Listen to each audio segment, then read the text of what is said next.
Oke, yang selanjutnya break even point ya.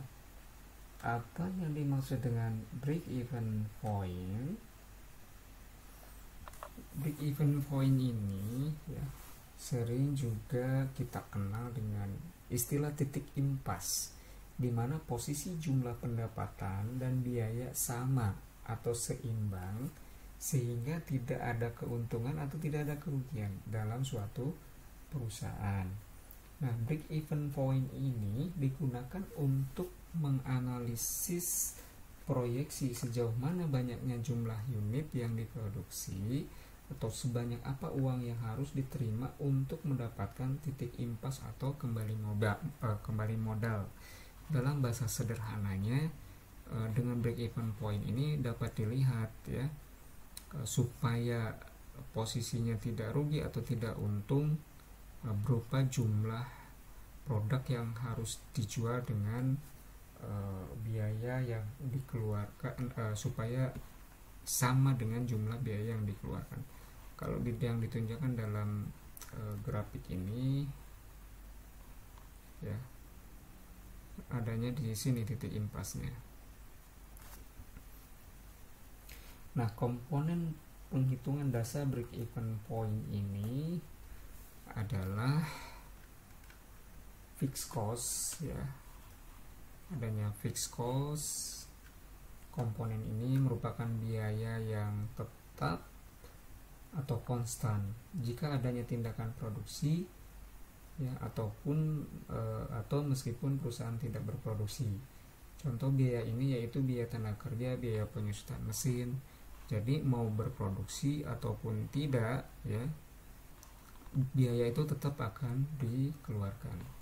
Sementara variable cost ini ya, yang naik ke atas ya, komponen ini merupakan biaya per unit yang sifatnya dinamis tergantung tindakan volume produksinya. Jika produksi semakin tinggi atau produksi suatu produk semakin banyak, berarti variabel cost-nya juga dipastikan akan meningkat.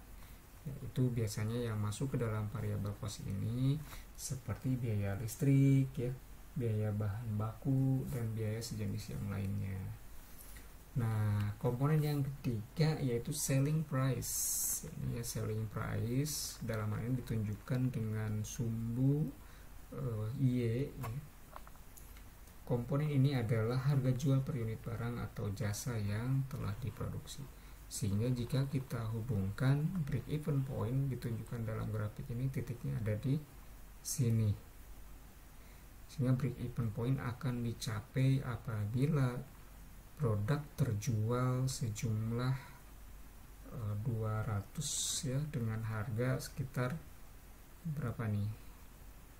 Ya 1000 lebih ya. 1500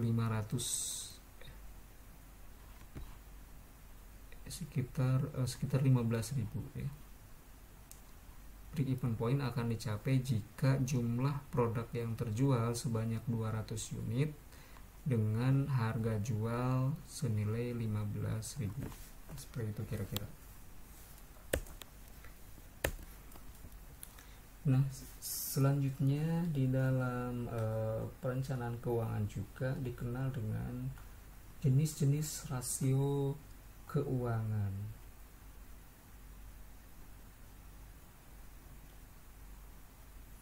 Ya, ada rasio keseimbangan ya, ini rumus-rumusnya, penjelasannya, contohnya seperti ini ya. Apa yang dimaksud dengan rasio lancar atau current ratio? Nah, rasio lancar ini dipergunakan untuk mengukur kemampuan perusahaan di dalam membayar kewajiban jangka pendek atau utang yang jatuh tempo dengan aktiva lancar yang tersedia. Semakin besar perbandingan aktiva lancar dengan utang lancar, semakin tinggi kemampuan perusahaan menutupi kewajiban jangka pendeknya. Itu kira-kira Ini ilustrasinya seperti ini ya.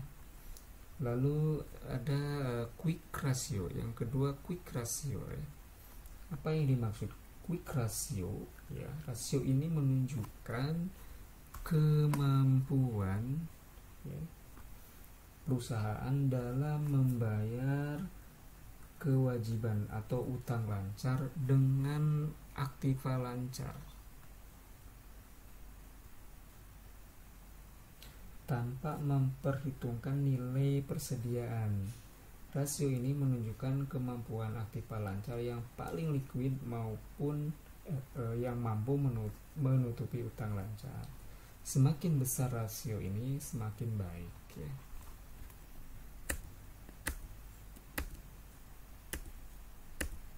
Selanjutnya rasio pendapatan.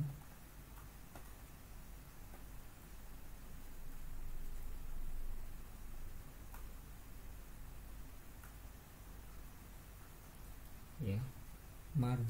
Gross margin atau gross margin laba kotor merupakan ukuran persentase dari setiap hasil sisa penjualan sesudah perusahaan membayar harga pokok penjualan.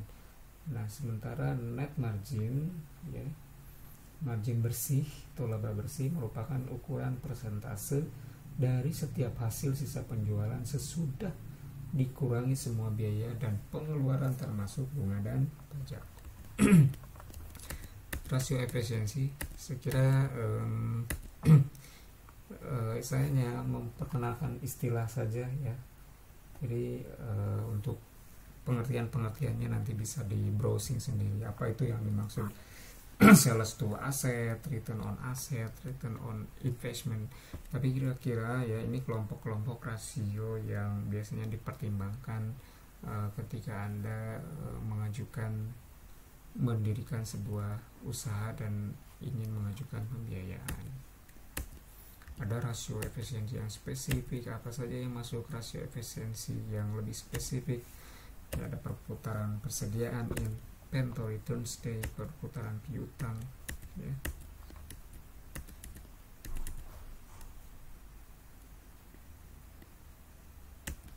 Average collection period, ini rasio penagihan piutang ya. Semakin besar rasionya ya, maka semakin baik ya, ini bahasa-bahasa akuntansi semua.